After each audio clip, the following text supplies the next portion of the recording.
Estás viendo Travesía Agropecuaria.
Como es costumbre en nuestro programa de Travesía Agropecuaria, siempre estamos visibilizando a los protagonistas del campo, aquellas personas que viven aquí en el campo y que trabajan de sol a sol para que los ciudadanos en las grandes urbes dispongan del alimento. Y esos campesinos que trabajan con ímpetu de sol a sol son los que sostienen y mantienen nuestra soberanía alimentaria en Colombia. Hoy estamos grabando este programa desde la vereda Quebrada Colorada en Villavicencio, en plena cordillera oriental. Y aquí hemos visto un ejemplo muy interesante de economía campesina, liderado por una mujer, en donde producen pollo, huevos y carne de cerdo de manera limpia y sostenible. Sostenible desde lo ambiental, desde lo social y desde lo económico, desde luego. Pero antes de ir con este informe, queremos invitarlos para que se suscriban al canal de Los Llanos, le den like a este reportaje y de esta manera están apoyando e incentivando nuestra labor periodística agropecuaria. Sean bienvenidos.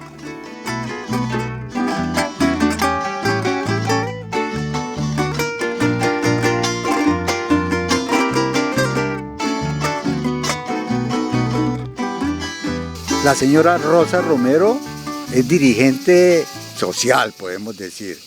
Está en la vereda Quebrada Colorada y ha venido ejerciendo liderazgo de vieja data con sus habitantes. Pero ese liderazgo se lo ha ganado a punta de trabajo.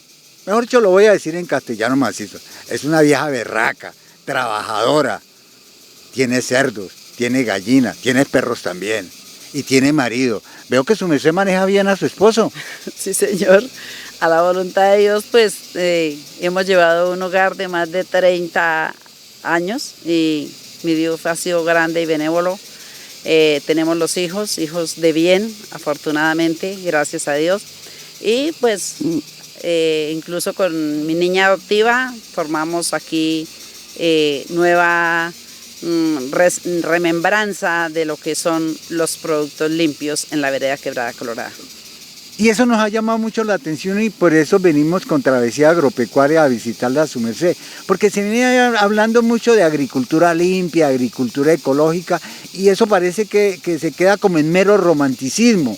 Y eso lo hemos criticado a veces, porque es que no se trata de producir solamente comida limpia, comida ecológica, sino se trata de producirla también de manera económica. ¿Su merced se mantiene con esta finca?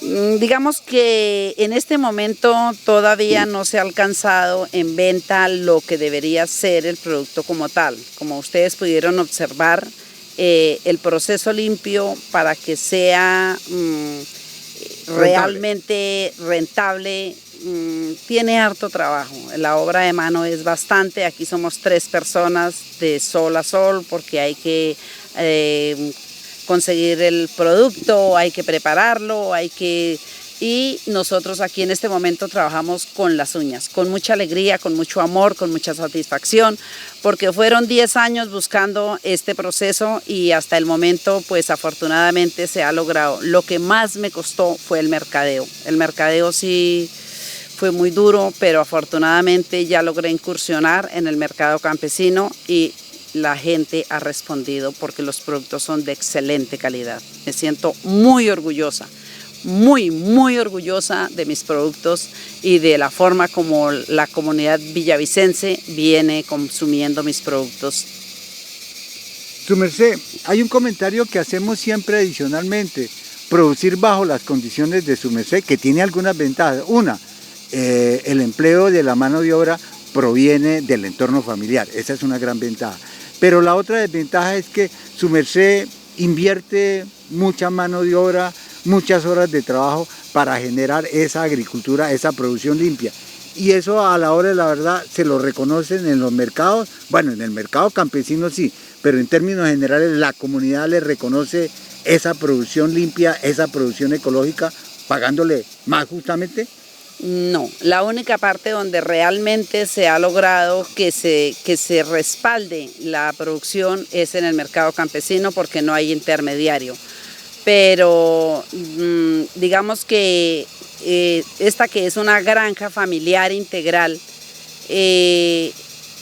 ha sido muchos años de lucha, son 10 años, afortunadamente no es política que estoy haciendo acá, pero sí tengo que darle las gracias a Juan Guillermo Zuluaga, que fue el que me mostró el camino para los productos limpios, porque yo viví 24 años en Madrid, Cundinamarca, y de allá me vine con toda la intención de los productos limpios, porque vivimos situaciones muy difíciles en lo que uno compra y de tan baja calidad por lo que son solo químicos y solo comida chatarra, digámoslo así. Son 10 años, pero empezamos el 11 y el 12 y el 13, el 14 y el 15, con buenos éxitos. Sí, claro. Lo más duro fue el mercadeo, pero sí, ya yo diría que ahorita en este momento la meta es seguir creciendo, no en cantidad de pronto, sino en que esto sea turístico y que en este momento estamos luchando porque no sea solo Rosa Romero la que va a hacer estos productos limpios. ¿Sirva como ejemplo? Sino Quebrada Colorada. Ya en este momento con la FAO estamos adelantando un proyecto con 12 agricultores que también le están apostando a la producción limpia. Ojalá y no se nos queden por el camino, porque de verdad que esto es de mucho amor y mucha tenacidad, porque no es fácil, es de mucha dedicación. Producir limpio es de mucha dedicación, de mucha entrega, de mucho amor en este corazón para brindar esos productos de verdad, producción limpia. Y ahora, en esta parte gruesa de nuestro programa, vamos a mostrarles cómo es que doña Rosa prepara estos forrajes y los mezcla, obteniendo ventajas económicas en esta producción agropecuaria limpia. Aquí se tiene picados forrajes como el botón de oro, el ramio, el cajeto, la ortiga, el sauco, la morera y el bore, y el pasto imperial. El pasto imperial tiene una gran ventaja también, más que cualquier otro pasto. Como pueden ver, se le echa el tallo del bore, que esto también es súper importante. Aquí se trabaja no solo la hoja, sino todo.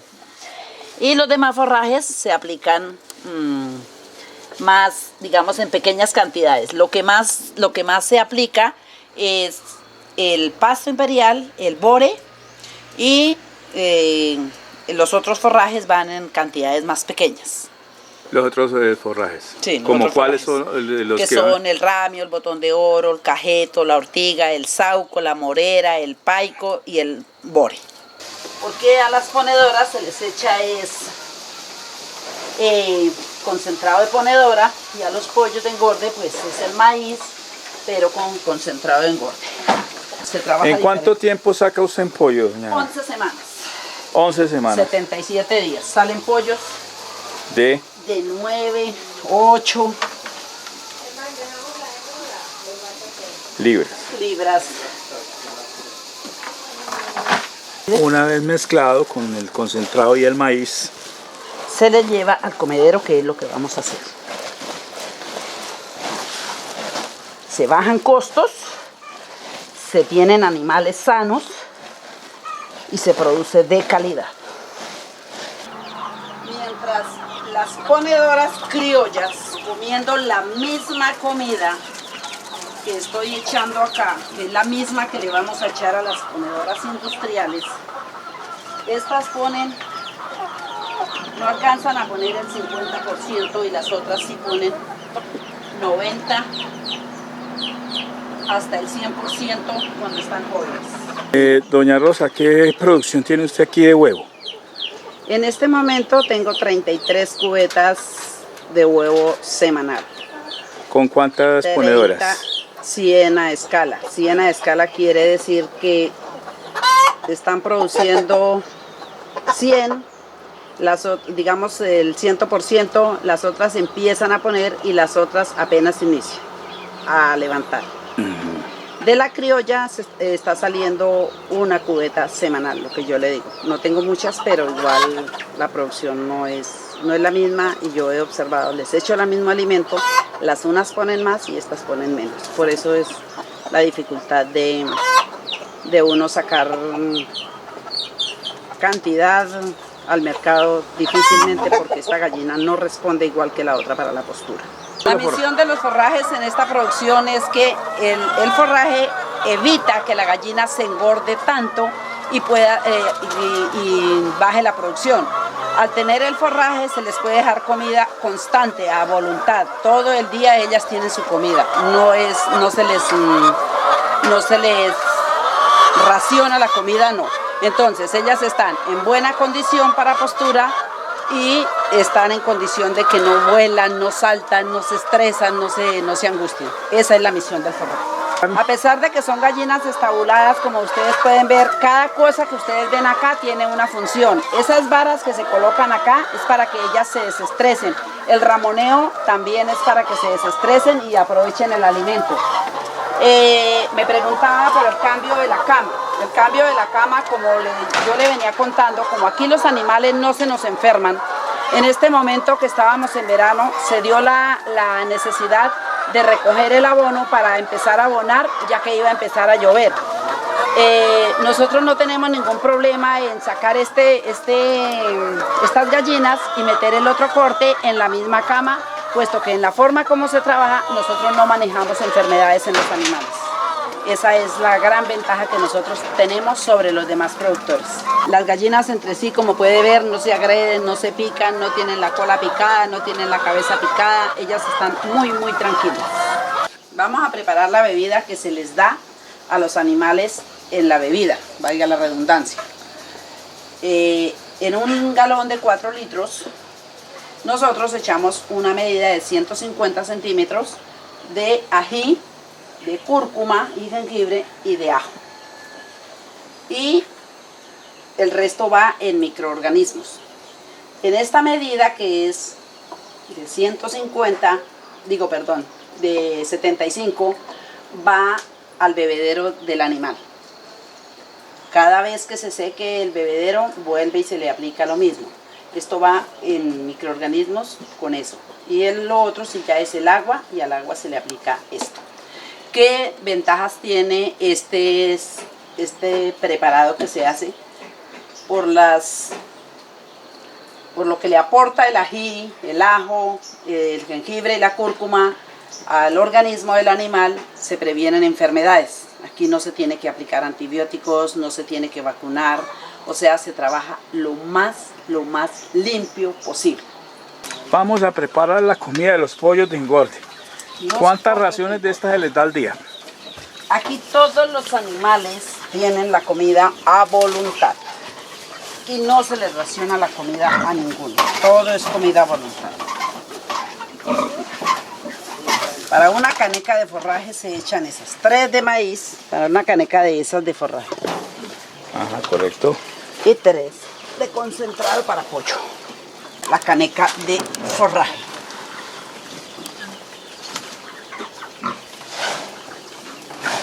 Puede ver, esta mezcla queda mucho más forraje que otra cosa. ¿Qué se le echa en estas canoas y no en comederos? Ajá. Porque el pollo de engorde sí es más amigo de la comida húmeda que de la comida seca, como las ponedoras. ¿Por qué? No sé. Pero ellos son más amigos de la comida húmeda. Las últimas 3 semanas antes de salir al mercado, los pollos consumen es maíz y forrajes. Estos son los que salen para dentro de 8 días al mercado campesino. Así les dé las patas amarillas y esas crestas bien rosaditas. Nosotros en las cerdas de cría no trabajamos concentrados, sino el último mes de gestación de la cerda para la leche. En los primeros casi 3 meses de gestación nosotros trabajamos el suero de la leche junto con los forrajes. Forrajes de bore, botón de oro, raño, cajeto, ortiga, sauco, morera, paico. Se les da revuelto y ellas lo consumen y no se engordan para poder dar fácil cría.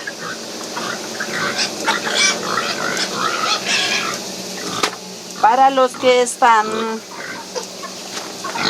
en ceba, les echamos, para que no nos salgan gordos, sino que salgan bien hermosa la carne, se les trabaja 1 kilo en el día por animal, lo demás es forraje. Estos son los cerdos casco de mula. Me ha encantado, son excelentes para los forrajes. Les encanta, no son exigentes a nada de lo que no sea forrajes. Le estamos haciendo monitoreo, seguimiento a un sistema productivo que no es muy corriente y desafortunadamente no es muy conocido. El cerdo casco de mula. Esto empezó con Agrosavia, que de vieja data tiene un banco genético de casco de mula. Y ellos están dedicados a la investigación y está bien que estén en esos menesteres. Posteriormente la alcaldía reforzó ese trabajo, pero es que nos interesa también no solamente la transferencia de tecnología, nos interesa la adopción de la tecnología y en eso está metido el SENA. Y por eso queremos hablar con Germán Pérez, ¿cierto? Pérez, sí, médico veterinario y zootecnista. De la Universidad de los Llanos. De la Universidad de los Llanos. Y se encuentra concentrado ¿en qué parte del SENA? Estamos en el Centro Agroindustrial del Meta, sede de La Chona en Villavicencio. Y bueno, ¿y qué hace el SENA con respecto a ese incremento y a ese posicionamiento que se está buscando entre todos, repito, entre Agrosavia, entre la alcaldía, entre el SENA, del cerdo casco de mula? Con esa excelente articulación, el SENA está cumpliendo su proceso misional de capacitar a los productores porcinos en esta raza en particular, con el objetivo de hacer la transformación y en el objetivo ulterior del proyecto es llegar al concepto de denominación de origen con este tipo de raza. Me dijo transformación, es decir, sacrificar el ganado, los cerdos, ¿producir qué? Producir básicamente chorizo, longaniza, rellena, ir mucho más allá a cortes especializados de la raza porcina, llegar, unir ese eslabón de productor, capacitación, procesamiento y los expendedores de los subproductos a nivel ya de la parte urbana en Villavicencio, en asaderos y demás. Y bien amigos, de esta manera estamos llegando al final de su espacio Travesía Agropecuaria dedicado al campo colombiano. Les estamos reiterando la invitación para que se suscriban a Canal de los Llanos en YouTube, compartan y le den like a este reportaje agropecuario y de esta manera están apoyando nuestra labor periodística. Hasta la próxima amigos.